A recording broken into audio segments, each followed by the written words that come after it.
Rev up your engines!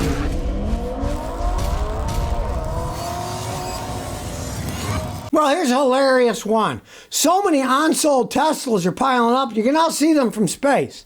Well, you remember originally Elon took his sports car, one that's floating around in space that he put in his rocket. Now, there's so many Teslas that are piling up unsold, you can actually see them from space. Tesla presently has 46,561 vehicles that they have failed to sell. Now, where are they? Well, a whole bunch of them are outside their Texas Gigafactory. Sometimes the parking lot's full of them. There are images from outer space of the St. Louis Chesterfield Mall that shows a lot that has about 500 of them sitting there. And guy in California saw a few hundred Tesla Model S parked outside of an abandoned Sears. Might as well do some of those Sears parking lots, right? Here's a guy, high-pack, with an email. Look what he says. I had a reservation for the Cybertruck for under 50 grand. When they finally released it 4 years later, they wanted me to pay $96,000 for the truck. That wasn't going to happen, so I canceled my reservation and got a refund. Yeah, if you reserve something at a price, and then, okay, hey, we're making your Cybertruck now, but it's not 50 grand. It's twice as much. 96. Almost twice as much. Pretty close to twice as much, right? I don't feel sorry for the people who actually buy them. I made that video on the Cybertruck the other day and saw that it was the most ridiculous thing that I've ever seen. It's just like a giant toy for 100 grand. It's just crazy, right? The fact that the guy was going to sell them for under 50 and now they're going for over 100, and then people are flipping them because nuts will buy them. Oh, I want to have a Cybertruck. People that have money and no common sense, I guess there's quite a few of them around these days, right? But he's got all these cars he can't sell now. Eventually, the Cybertruck fad will fade away. That people will say, man, well, yeah, look at it. It's kind of stupid. It breaks all the time. The one guy bought one, and it broke and broke and broke. They fixed it, and it broke and broke. So they gave him another one, and that immediately broke and broke and broke. There's only so much crap you can throw on the public, and most of us will realize, hey, that's really a stupid idea, right? I mean, there's always some people that are just dumb enough to buy anything, that will believe anything. There's still people on this planet that believe that the earth is flat. Because, well, I'm a flat earther. The earth is flat. It's not round, it's flat, right? Come on. We've seen the pictures from outer space. It's round, right? But there's still people that believe in a flat earth. I guess they're so dumb, they never watched the ship sail out, you know? And then it disappeared, right? If it was flat, you could still see it. It disappeared. What do they think? Like in the old days, well, it fell off of the earth. Well, the ship came back later, so that kind of disproves that, you know? Aiden Hickey says, should I buy a 38-year-old F-250 diesel? I saw an 86 F-250 6.9 diesel. It runs and drives okay. It'd be my first diesel motor. I don't want to have a huge money pit. I want to learn something.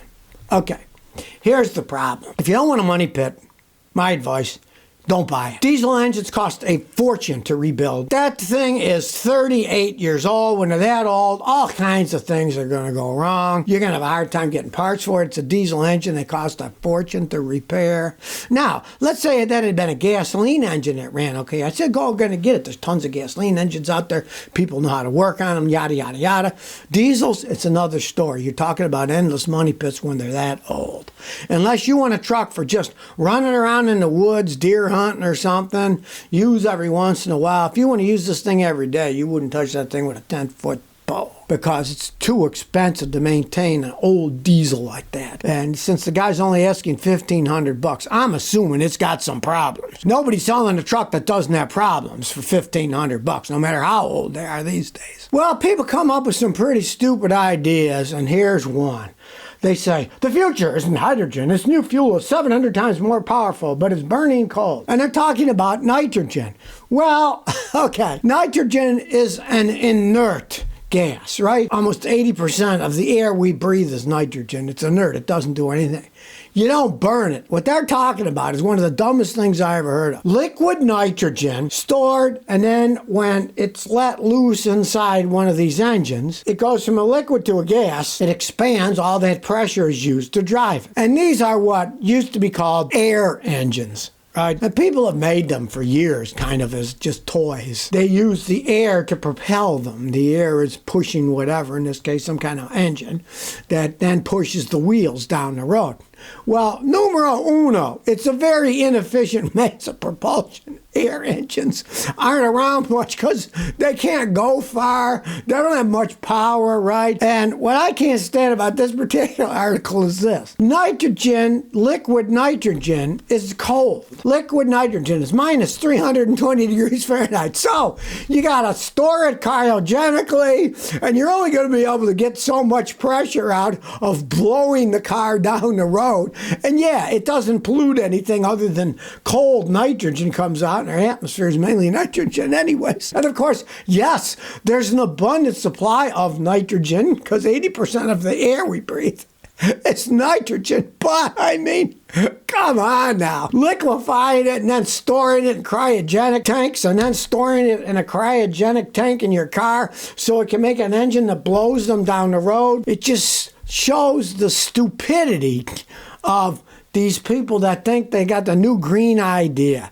There have been air engines out for a long time. They don't go far. When we were a kid, we had balloon cars. You'd blow up the balloon and stick it on the car. Then the air would blow it down the road. Well, the air would blow out of the balloon pretty quickly and you wouldn't be able to go that far, right? Yet, this idiot who wrote this article says, the future of green transportation with liquid nitrogen cars. Come on now, what a stupid idea, right? And of course, you have to make a whole infrastructure for it. And if you're going to make an infrastructure for nitrogen, my God, it's going to be complex. And cars that can do that, it's just plain stupidity. The idea that these people come up with green things, they're off of their rockers. Here's a warning: if you're going to sell your car, be very leery about taking it to a consignment shop where you give them the car and then they sell it for you. Because there's a guy in Texas, and he had his dream $90,000 car. My car was lost by dealership. I didn't get a penny, and I'm left paying off $60,000 as my insurance won't cover it.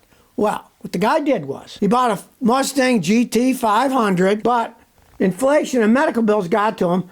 So in 2022, he needed to get rid of the sports car. So he signed a contract with a local luxury vehicle consignment shop. But then the dealership calls him up and says, I got bad news. Now the guy was smart enough. He said, no test drives. They can't test drive. He's worried about somebody driving it. It's a fast car smashing it up, right? But the dealer says, well, a buyer with a stolen credit card used the card for payment. It was initially approved for a $10,000 down payment. So this consignment car dealership said the fraudster got the car insurance and auto loan for a payment, and we reported this to the Bourne Police Department. And here's what the dealership says. Despite our diligent efforts and our 26 years of business experience, we became victims of theft and fraud in this instance. But they're not going to pay for the car. The consignment lot, they have very sleazy deals going on consignment. Always read the contract, because the contract at this particular consignment dealership said that owners have to have full coverage insurance and acknowledge I am totally responsible for damages, repairs, or theft that might occur to the said auto. And then this guy finds out that his car insurance does not cover car consignment sales, right? So he's stuck paying on a car that was stolen. The consignment lot says, well, you're supposed to have insurance on this, blah, blah, blah, blah. They screwed up and were victims of fraud. They sold a guy a car with a fake credit card or some stolen credit card or whatever, right? It's their fault business-wise. I mean, this guy needs a lawyer. Obviously, any lawyer could pick holes through that. You were the victims of consignment fraud. You, the consignment lot, you are responsible because you are the ones that let the fraud go on. He gave it to you in good faith.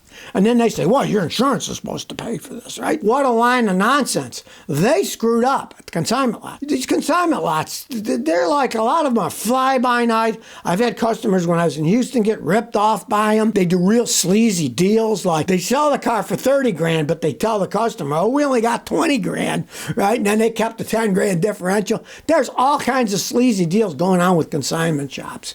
You got to read the fine print. You got to ask people, have they dealt with them? Did you have a good experience? Go to the Better Business Bureau, see if they got complaints, because a lot of these consignment shops are fly-by-night, in this particular one in Texas. Oh, well, we tried diligence. No, you didn't try diligence. You sold it to a guy with a fake credit card. You did not do good research. Personnel says, Scotty, what's your opinion on 2017 Toyota Estima van, a Japanese import? Okay, you're talking about importing a car from Japan. I don't advise doing that because I work on them, right?